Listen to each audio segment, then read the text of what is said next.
Kami sangat menolak pernyataan yang menyatakan bahwa seharusnya Australia dan New Zealand menjalin kedekatan yang lebih dekat dengan Tiongkok dibandingkan dengan Amerika Serikat. Hal ini dikarenakan beberapa faktor. Yang pertama, jika menilik dari sejarahnya, Australia dan New Zealand telah menjalin hubungan yang sangat dekat sejak masa Perang Dingin, di mana hal ini dibuktikan dengan tergabungnya Australia dan New Zealand dalam satu kerjasama keamanan internasional yang disebut dengan ANZUS, atau singkatan dari Australia, New Zealand, dan United States. Kerjasama ini dibentuk pada tahun 1951 yang bertujuan untuk menjamin adanya perlindungan keamanan yang diberikan oleh Amerika Serikat kepada Australia dan New Zealand dari berbagai ancaman yang timbul di kawasan dan juga ancaman yang berasal dari Cina dan Jepang sebagai aktor yang mulai rising dan juga cukup agresif pada saat itu. Sehingga dengan tergabungnya mereka di dalam ANZUS menjadikan hubungan mereka sangat dalam dan sangat berarti, apalagi ini merupakan kerjasama di bidang keamanan. Kita juga mengetahui bahwa Amerika Serikat dengan kekuatan keamanannya itu merupakan sangat kuat dan menjadikan negara-negara sekutunya ketergantungan terhadap mereka, sehingga hingga saat ini pun hubungan antara Australia, New Zealand, dan Amerika Serikat di bidang keamanan bisa dikatakan masih berjalan sangat baik. Akan tetapi, pada dekade awal abad ke-21, kebijakan keamanan Selandia Baru dan hubungannya dengan Amerika Serikat mengalami perubahan dengan menjauh dari Amerika Serikat. Pada tahun 1999, kajian Komite on Foreign Affairs, Defense and Trade di Parlemen Selandia Baru mengenai Defense Beyond 2000 menghasilkan debat besar yang berujung pada perubahan kembali kebijakan keamanan negara tersebut. Berdasarkan temuan komite tersebut, pendekatan keamanan yang menjauh dari Amerika Serikat menurunkan kapabilitas militer Selandia Baru sebagai akibat dari terhentinya berbagai kerjasama keamanan. Hal itu kemudian menjadi dasar kebijakan dalam buku putih pertahanan Selandia Baru yang dikeluarkan pada tahun 2010 yang memfokuskan tujuan utama Selandia Baru dan upaya peningkatan kapabilitas militer. Kebijakan keamanan Selandia Baru sejak tahun 2000 secara garis besar memang cenderung mengarah pada peningkatan kembali ke Amerika Serikat. Akan tetapi, pada dekade awal abad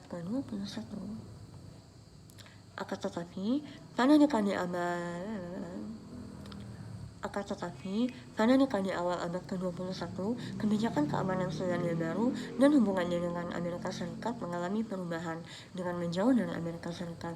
Pada tahun 1999, kajian Komite on Foreign Affairs, Defense and Trade di Parlemen Selandia Baru mengenai Defense Beyond 2000 menghasilkan debat besar yang berujung pada perubahan.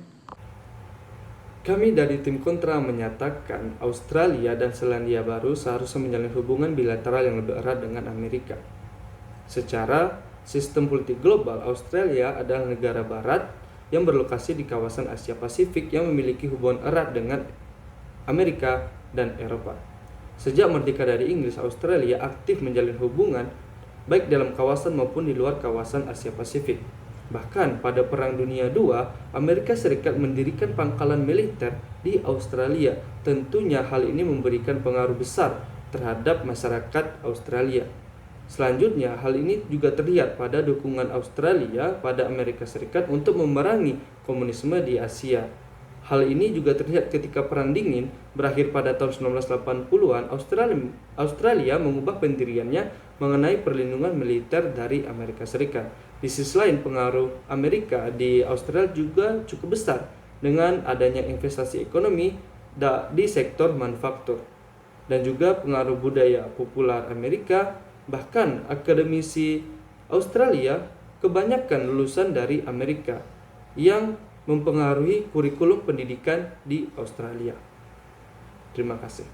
Di era pandemi seperti sekarang ini, Australia itu cenderung berkonflik dengan Tiongkok dikarenakan sejak adanya virus corona, Canberra itu mengusulkan adanya penelitian tentang asal-usul virus corona ini dan menyebabkan adanya aksi balas-membalas antara Tiongkok dan juga Australia. Nah, secara ekonomi sebenarnya Australia dan Tiongkok itu hubungannya saling menguntungkan, namun secara ideologi kedua negara ini memiliki asas yang berbeda, di mana Australia itu prinsip ideologinya lebih cenderung sejalan dengan Amerika Serikat, sehingga hubungannya dengan Amerika Serikat itu cenderung damai dan juga mulus ketimbang hubungannya dengan Tiongkok. Hal ini juga berlaku dengan hubungan Selandia Baru dan juga Tiongkok, di mana Selandia Baru itu merupakan negara yang prinsipnya adalah mengutamakan kesamaan dan juga kerjasama yang menguntungkan negaranya saja, sehingga hal ini sering membuat Selandia Baru dan Tiongkok itu berkonflik. Dan juga saat ini Selandia Baru dan Tiongkok itu sedang berada pada tahap yang cukup memanas dikarenakan Tiongkok itu menangguhkan perjanjian ekstradisi. Hal ini disebabkan karena sebelumnya juga Selandia Baru itu menangguhkan perjanjian tersebut, sehingga hal-hal ini memunculkan konflik antara Selandia Baru dan juga Tiongkok. Nah, di sisi lain hubungan Australia dan Tiongkok ini juga memanas dikarenakan adanya perebutan power dari Australia sebagai negara yang mendominasi di wilayah Oseania, dan juga kehadiran Tiongkok di Oseania itu dianggap sebagai ancaman bagi Australia, sehingga hal ini membuat Australia dan Tiongkok itu cenderung berkonflik yang juga tidak sejalan.